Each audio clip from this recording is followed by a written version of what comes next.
Hi friends, శుభోదయం. మీ శ్రేయోభిలాషి. ఎలా ఉన్నారు? బాగున్నారు కదా? మీకు ఇష్టమైతే లైక్ కొట్టండి, సబ్స్క్రైబ్ చేయండి, షేర్ మాత్రం మర్చిపోకుండా మీ ఫ్రెండ్స్ అందరికీ తెలియజేయండి. మీరు చూసారు కదండి, నేను ఉదయాన్నే లేచి మా అమ్మాయికి బాక్స్ పెట్టాలి. ఏం చేద్దామా అని చూస్తే ఫ్రిడ్జ్ డోర్ తీయగానే నేను పొట్లకాయ అనుకున్నాను. పొట్లకాయ కాదు, నేను సొరకాయని కాదు, నేను బీరకాయని అని చెప్పిందండి. బీరకాయ తర్వాత టమాటా మాత్రం నన్ను మాత్రం మర్చిపోవద్దని మళ్ళీ చెప్పిందండి. అందుకని ఇంక నేనేం చేశాను, త్వరగా రొయ్యలని టమాటా బీరకాయ కర్రీ చేసేసానండి త్వరగా. ఇది ఏంట్రా బాబు పొద్దుటే ఇలా చెప్తుంది అని అనుకుంటారు కదండి. కానీ ఎందుకంటే పిల్లలకి బాక్స్ పెట్టాలన్నా వాళ్ళకి ఇష్టమైన ఫుడ్ మనం తయారు చేయాలండి.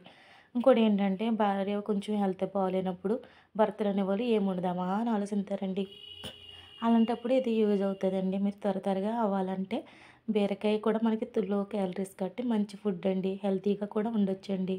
చూసారు కదండి, ఇంకేంటండి మీరు చెప్పాలండి.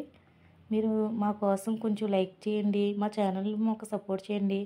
ఎందుకంటే మీరు ఒకవేళ మాకు సబ్స్క్రైబ్ చేయకపోయినా సపోర్ట్ చేయకపోయినా ఛానల్ మానేద్దాం అనుకుంటున్నామండి. ఎందుకంటే మేము కొత్తగా వచ్చామండి ఛానల్లోకి. ఓకే అండి, ఇదండి పచ్చిరొయ్యల కథ.